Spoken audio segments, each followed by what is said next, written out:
Hello friends, welcome to all. आज मैं आपके लिए जो वीडियो लेके आ रहा हूं, देखिए बात करूंगा इंफ्रास्ट्रक्चर सेक्टर के एक स्टॉक की, यानी कि मैं कहूंगा इसको छोटा एल&टी के शेयर को हर कोई जानता है, बड़ा शेयर है। लेकिन जब बात आती है स्मॉल कैप और मिड कैप के स्टॉक्स की, तो ये स्टॉक्स कहीं छुप जाते हैं। लेकिन अक्सर आपने देखा होगा मल्टी बैगर रिटर्न्स वही शेयर निकालते हैं मैक्सिमम टाइम पे जो कि मिड कैप और स्मॉल कैप से बिलोंग करते हैं। एक काबिलियत होती है मल्टी बैगर रिटर्न देने की, लेकिन इन स्टॉक्स में रिस्क भी उसी हिसाब से होता है। यानी कि लार्ज कैप सेक्टर में आपके पास एक रिलायबिलिटी होती है, रिस्क मिनिमाइज्ड होता है, लेकिन स्मॉल कैप और मिड कैप में जितने रिटर्न्स होते हैं तो उसी हिसाब से रिस्क भी होता है। बट जब आप प्रॉपर रिस्क मैनेजमेंट के साथ जाते हो तो आपको इंटरेस्टिंग लगते हैं स्मॉल कैप और mid cap. Long term perspective से इस शेयर को देखते हैं, समझने की कोशिश करते हैं। साथ में एक बहुत बड़ा ऑर्डर मिला है, उसके बारे में भी बात करेंगे इस छोटे से वीडियो में। और आगे बढ़ने से पहले मैं आपको बता दूं, अगर आपने अब तक चैनल को सब्सक्राइब नहीं किया तो जल्दी से सब्सक्राइब कर ले और बेल आइकन को भी प्रेस कर ले, जिससे आपको नोटिफिकेशन आती रहेगी। टेक्निकल एनालिसिस के लिए आप ज्वाइन कर सकते हो मेंबरशिप ज्वाइन बटन पर क्लिक करके, और डीमैट अकाउंट के लिए वीडियो के डिस्क्रिप्शन में ऑलरेडी आपको लिंक दिया है, उन पर क्लिक करके अपना डीमैट अकाउंट ओपन कर सकते हो, तभी आप शेयर मार्केट में इन्वेस्ट कर पाओगे। अब जिस स्टॉक की मैं बात कर रहा हूं उसको ध्यान से देखिए, उसका नाम है केईसी इंटरनेशनल लिमिटेड।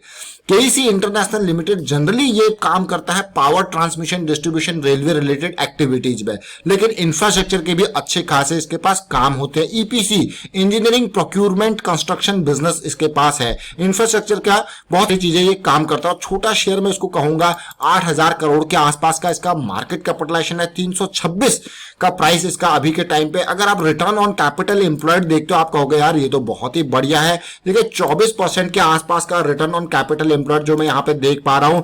और अगर मैं यहाँ पे देखिए रिटर्न ऑन इक्विटी भी इसकी देखता हूं तो 20% के आसपास की, 21% के, बढ़िया। पी रेशियो को अगर आप देखोगे तो 15 का पी रेशियो है, मतलब हर 15 रुपए पे आपको 1 रुपए कमा के दे रहा है।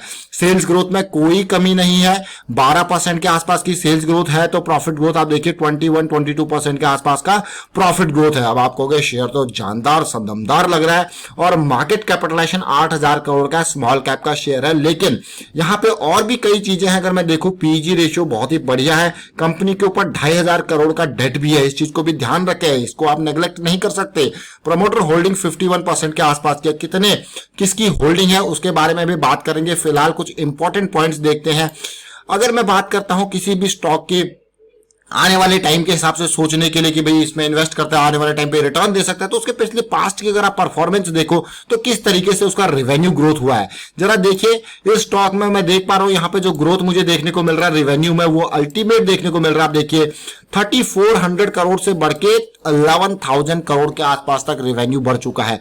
प्रॉफिटेबिलिटी देखिए 100-200 करोड़ के आसपास था, आज की डेट में 500-600 करोड़ के आसपास प्रॉफिट भी जा चुका है। यानी कि नंबर्स में कोई कमी नहीं है, नंबर्स आपको क्लियरली बहुत ही अच्छे तरीके से विजिबल हैं, तो नंबर्स आपको अच्छे लग रहे होंगे। अब एल&टी की अगर मैं बात करूं, एल&टी इंफ्रास्ट्रक्चर की जब भी बात आती है, ऑल्दो दोनों का कोई कंपैरिजन नहीं है, एल&टी अपने आप में एक बहुत बड़ी कंपनी है जो कि एक पर्टिकुलर सेगमेंट को ऑपरेट नहीं करती इंफ्रास्ट्रक्चर में, एक पूरे के पूरे इंफ्रास्ट्रक्चर सेगमेंट में ये काम करती है। देखिए एक पर्टिकुलर सेगमेंट मतलब जैसे कोई कंपनी रोड ही कंस्ट्रक्ट करती है, वो एक पर्टिकुलर सेगमेंट हो गया। लेकिन जब एल&टी की बात आती है, ये बहुत बड़ी कंपनी है, इसके बहुत सारे आईटी कंपनीज इसकी हैं, इंजीनियरिंग कंस्ट्रक्शन की कंपनी है, हाईवे की कंपनी है, मैन्युफैक्चरिंग फाइनेंशियल सर्विसेज को, मतलब एक बहुत बड़ा ग्रुप एल&टी बनता है। लेकिन जब हम बात करते हैं खाली इंफ्रास्ट्रक्चर की, तो उससे हिसाब से हमने यहाँ पे कंपैरिजन किया केईसी का।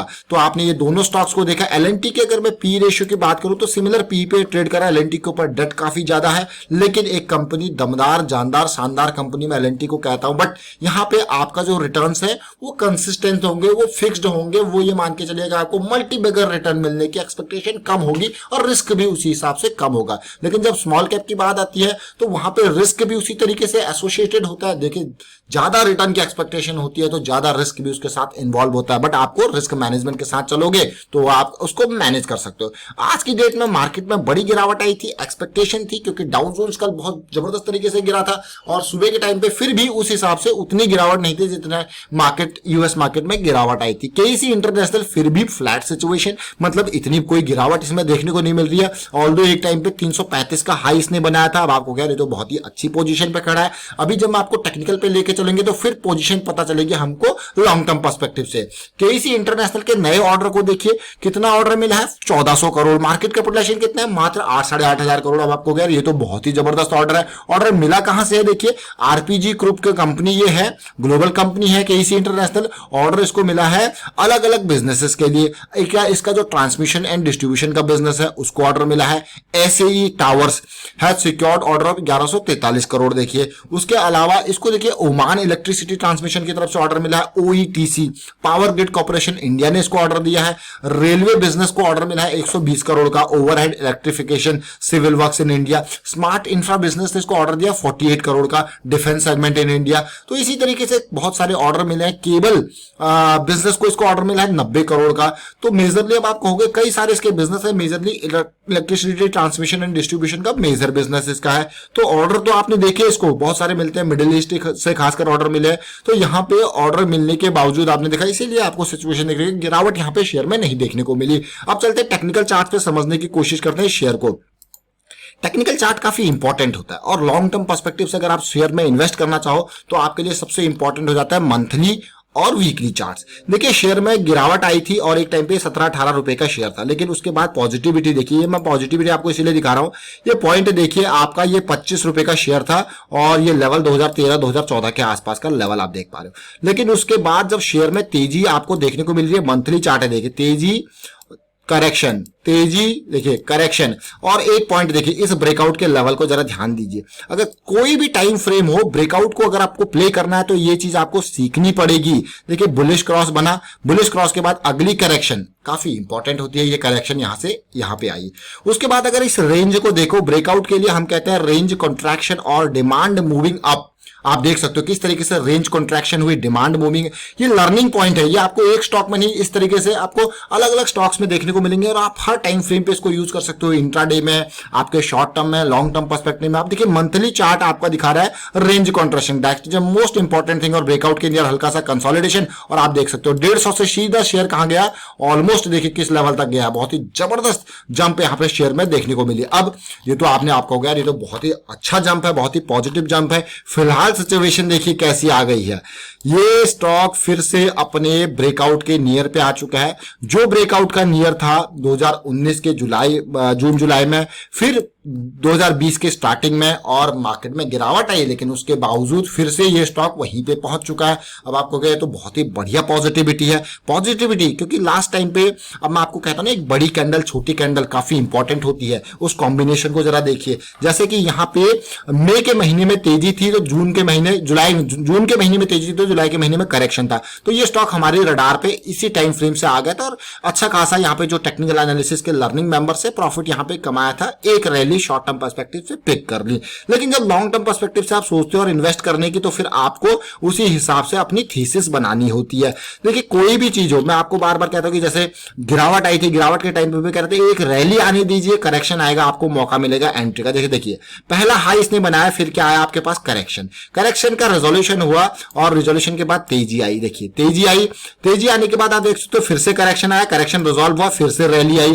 तो ये रैली आपको दिख रही है, इनको कहते हैं इंपल्स, और ये हो गया आपकी करेक्शंस। करेक्शन आया, देखिए फिर से रिजॉल्व हुआ और उसके बाद फिर से क्या है आपके पास, तेजी। देखिए तेजी करेक्शन चलता जा रहा है और अभी 340 के लेवल के आसपास फिर से करेक्शन इन प्रोग्रेस है और इस करेक्शन का रिजॉल्व होना इंपॉर्टेंट है। और मुझे लगता है कि देखिए वीकली पे भी इसने बुलिश क्रॉस बना के आपको दे दिया, तो अगली करेक्शन जो भी आएगी वो इंपॉर्टेंट होती है। और अगर करेक्शन थोड़ा सा डीप आ जाए तो बहुत ही बढ़िया, लेकिन डीप आना मुश्किल है और मुझे लगता है कि ये 200, अगर थोड़ा सा मार्केट में हालात इस तरीके से रहते तो ज्यादा से ज्यादा 300 या फिर 270-80 के आसपास ही जाके वापस चला जाएगा। बट जिस एरिया के नियर ये कंसोलिडेट कर रहा है, ये ब्रेकआउट का लेवल है और ये एरिया 340-350 के आसपास के ये पार होता है, तो बड़ी रैली भी हम यहाँ पे एक्सपेक्ट कर सकते हैं आने वाले टाइम पे। और डेली की सिचुएशन अगर मैं देखूं तो कुछ इस तरीके से डेली की सिचुएशन है।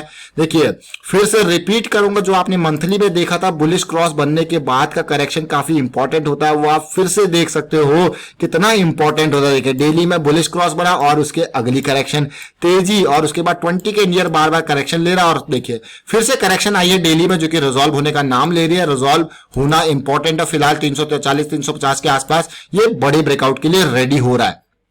तो वाइंड अप करता हूं यहाँ पे वीडियो को। उम्मीद करता हूं वीडियो आपको अच्छा लगा होगा। अच्छा लगा तो शेयर जरूर कीजिए, लाइक कीजिए, चैनल सब्सक्राइब नहीं किया तो जल्दी से सब्सक्राइब कर लें। और रिस्क मैनेजमेंट को हमेशा ध्यान रखें स्टॉक मार्केट में अगर आप इन्वेस्ट करते हो, चाहे लॉन्ग टर्म पर्सपेक्टिव से, चाहे शॉर्ट टर्म पर्सपेक्टिव से, चाहे इंट्राडे पर्सपेक्टिव से, और रिस्क मैनेजमेंट आपकी टॉप प्रायोरिटी होनी चाहिए। Thank you for watching the video.